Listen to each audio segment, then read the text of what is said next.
Whether it's grilling, having fun out by the fire pit, a lot of us use a lot more fire this time of year, and if you don't prepare, it can be dangerous. And that's why we have Deanna Shelton from the Greensboro Fire Department here today with us. She is a fire and life safety educator, and she's talking all things safety and guidelines. Now, you can text Dee your question. Here's how you get it to her. You're going to just text 336-379-5775. The questions are anonymous. You get your question answered right on the spot. So this is good. This is easy. This is what we're going to do. All right. So the last couple of days have been beautiful, Dee. I'm sure people already started the grilling, but let's kind of do the 101 on the grilling, like where to put the grill, where to not put the grill. Placement, location, location, location. Yeah. So you want to make sure that there's nothing overhanging where you're setting up the grill. You want to have it, a good distance away from any structure or anything that could start fire easily.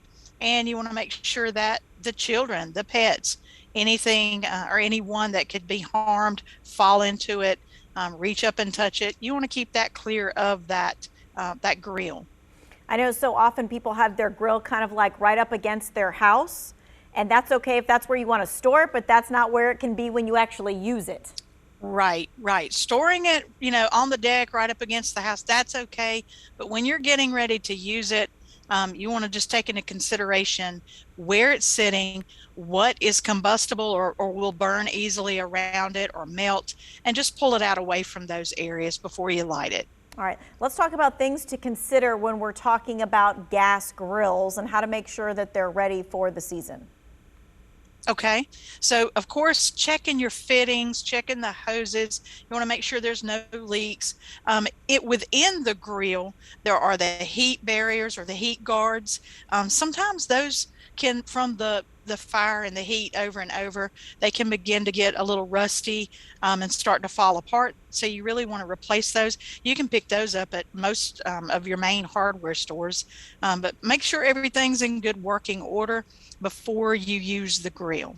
All right, and one of the ways to do that, I know we've done this before, you take like a squirt bottle with some water and a little bit of dish soap in it, and you squirt it around the hoses, and you turn the gas on to see if there's any bubbling anywhere. Right, all over those little fittings and connections along that hose. You just want to make sure you're spraying it with that soapy water. And if there is a leak, you're going to see it. It's just like with a tire, you're going to see that where it's coming out. All right, really quickly, I know you had mentioned this just when we were talking about the grilling and things of that nature, but when you light your gas grill, sometimes, there's the like click, click, click on the front, or maybe you're doing the like lighter part. The grill lid needs to be open.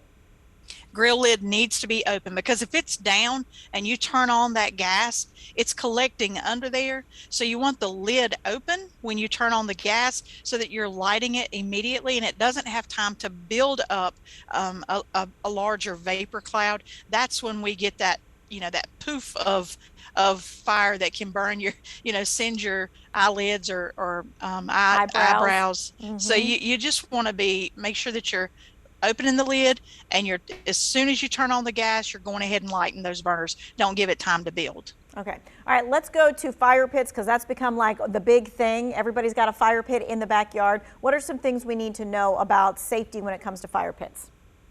Again, location is key. You want to make sure that it's at least 25 feet from any structure or anything, a tree line, power lines.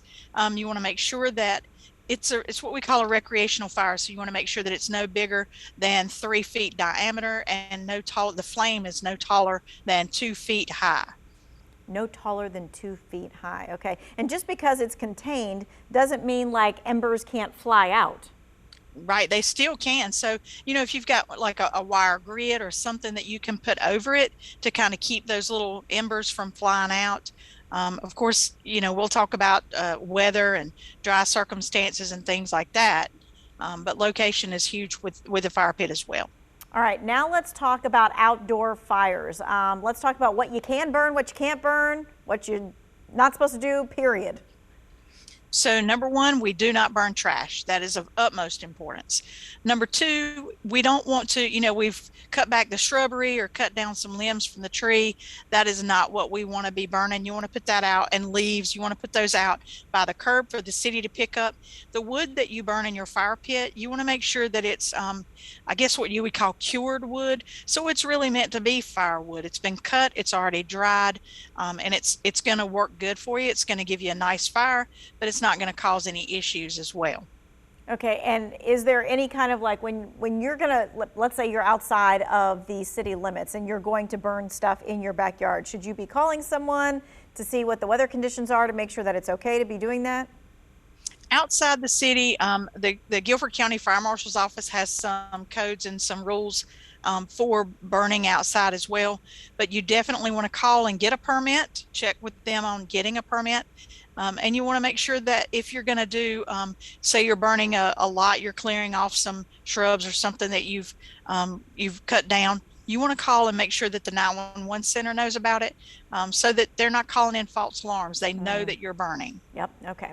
All right. We're going to take a quick break. We're going to be taking your questions. The number is 336-379-5775. We'll be right back.